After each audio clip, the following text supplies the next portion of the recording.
Hey there, welcome to Eternum. My name is raslike, and in this video you'll see how to land 4 Hatchet light attacks in under 1 second. Of course, this is only a joke and a reoccurring bug that happened to me on the open beta.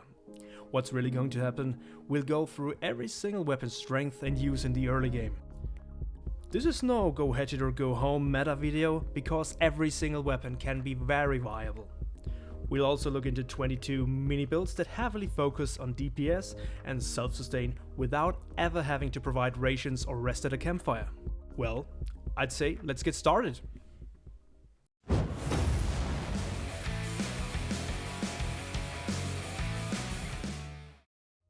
So first off, let's look into ranged weapons. While Amazon provided us with a good amount of ranged weapons to kill enemies from afar, most of them rely heavily on single target damage in the early part of the game and may have numerous benefits when used as a primary or secondary weapon. Honestly, there's no reason why we start off with the bow. The arrow consumption can be quite a struggle when primarily using the bow below level 5. From a PvE perspective, and in my opinion, investing into passives that improve your heavy attack damage feels way more rewarding than filling your ability slots as soon as possible with skills that have a huge cooldown and deal less DPS overall. Granted, to make it shine, you will have to land headshots and use a weapon appropriate to your level. But if you do, you are able to two-shot even leveled mobs with only 3 to 4 skill points spent into the hunter tree. The bow is featured in the Hunter and Marksman build. I really have to admit that I underestimated the usefulness of the musket during the closed beta. I mean, when you land on the beaches of Eternum, bullets aren't too accessible right ahead. However, if you raise it to at least mastery level 4 and consider it as a secondary weapon only to make use of the Bloodsend passive, I tell you boys and girls, you will be able to trigger tremendous burst healing. Why? The Bloodsend passive carries over to your main bar, means you will be healing yourself for 100% actual damage done. You simply drop the trap, switch to your main weapon and unleash heavy hitting abilities. If you time it right, you can even implement a heavy attack or a second ability just before the trap runs out.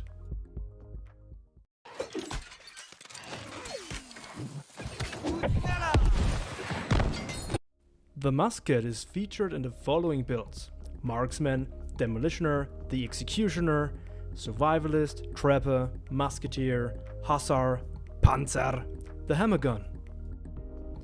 The Fire Staff is one of 3 weapons that uses mana as a main resource.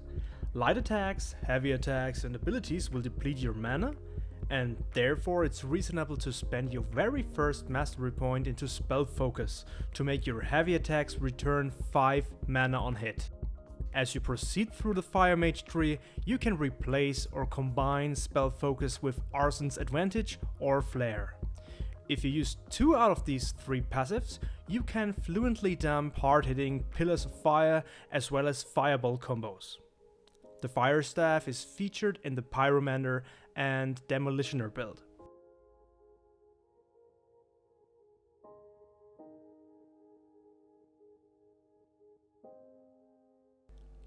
The Ice Gauntlet is very versatile, especially when you build it around the iconic Ice Block ability Entombed. This will not only protect you from taking damage, but also replenish your mana quickly. Let's go one step further. If you consume a ration right before hitting Entombed, you can also heal up to full health while still being immune to damage. Just like the previous weapons, most of your damage will come from heavy attacks early on. If you want to elevate your incoming healing even further, definitely check out the Cryomender and Trapper build. Let's keep in mind, we want to maintain high self-sustain without losing DPS.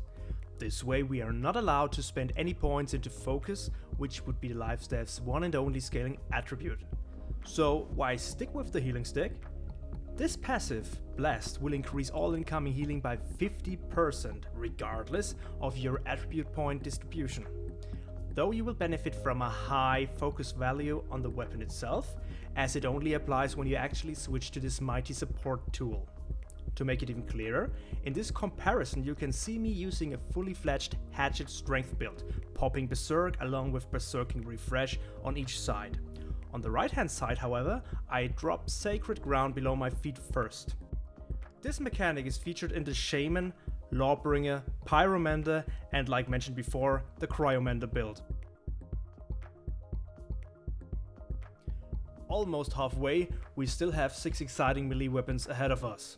Sure, you will be more exposed to enemy attacks in close combat, but this drawback comes with a big benefit. Your light and heavy attacks will cleave nearby enemies. The Warhammer is a hard-hitting two-handed weapon that excels in AoE situations. Once you hit Mastery level 5, the prevailing Spirit passive allows you to destroy hordes of melee enemies. Because the more enemies you hit with a Crowd Crusher ability, the more you will heal. For this reason it can be very well used as a primary or backup weapon. The Warhammer is featured in the Juggernaut, Brawler, Lawbringer, Hammergun, Landsknecht and Knight build.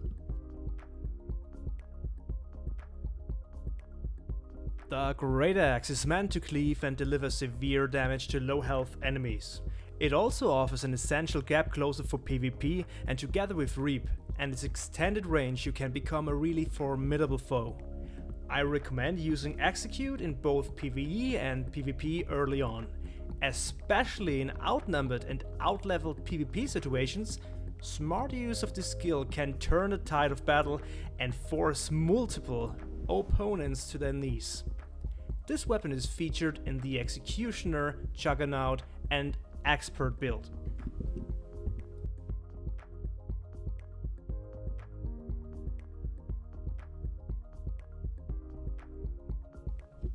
Here we go with the good old Hatchet. This primary weapon is still an excellent choice to hack and slay through the game. Once you equip yourself with heavy faction gear at level 15, you will significantly boost your Berserking Refresh heal, since this gear will increase your health pool by a lot. I recommend to balance out your armor weight so you can equip 3 to 4 heavy pieces while still sitting on a medium armor loadout for more DPS and better movement in combat. As a side information, if you are not a sword and shield user, unequip any shield from your back. It doesn't provide any benefits at all, but gimping your equipment load. The Hatchet is featured in the Shaman, Survivalist, Partisan, Gladiator, Warlord and Brawler build.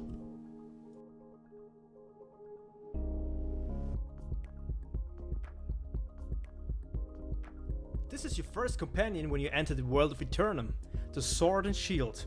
While it looks like a very defensive way to dive into the game, you can set up a pretty fancy combo that has the capability of erasing an even leveled mob.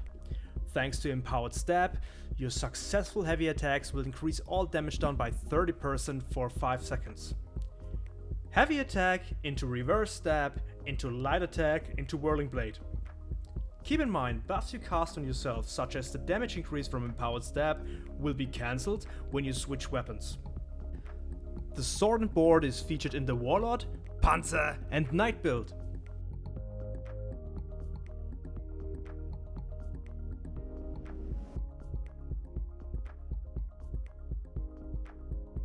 The second last weapon has a special mechanic that you can access very early on in the game.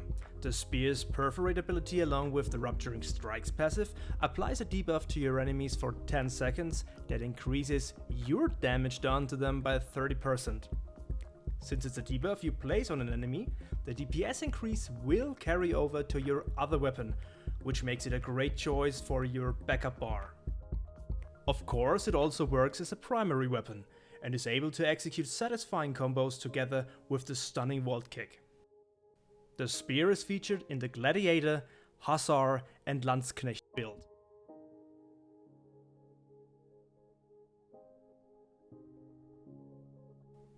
Okay, let's finish this off, which is exactly one of the Rapier's purposes against enemies. While PvE leveling, Flurry and Flash seem far more efficient to use early on. Even leveled mobs will melt away before you could even make use of a Tondo Bleed. However, this totally changes in mid to end game, especially in PvP. The Rapier is featured in the Partisan and Musketeer build.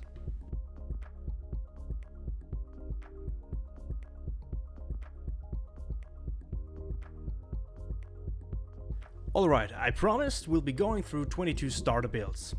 But let me tell you something first. I hand you my deepest appreciation for watching the video this far. Of course, feel free to like and subscribe. In the evening hours of New World's launch day, I will start streaming on twitch.tv/raslike. If you want, you can also put your favorite build name in the comment section below, because the one voted the most will be the one I play live on stream next week.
Okay guys, let's end this video with a level 21 Lawbringer that brought his expert friend. They both forced me into this kind of last stand situation during the open beta. Enjoy, stay safe, stay tuned for more, and see you in eternity.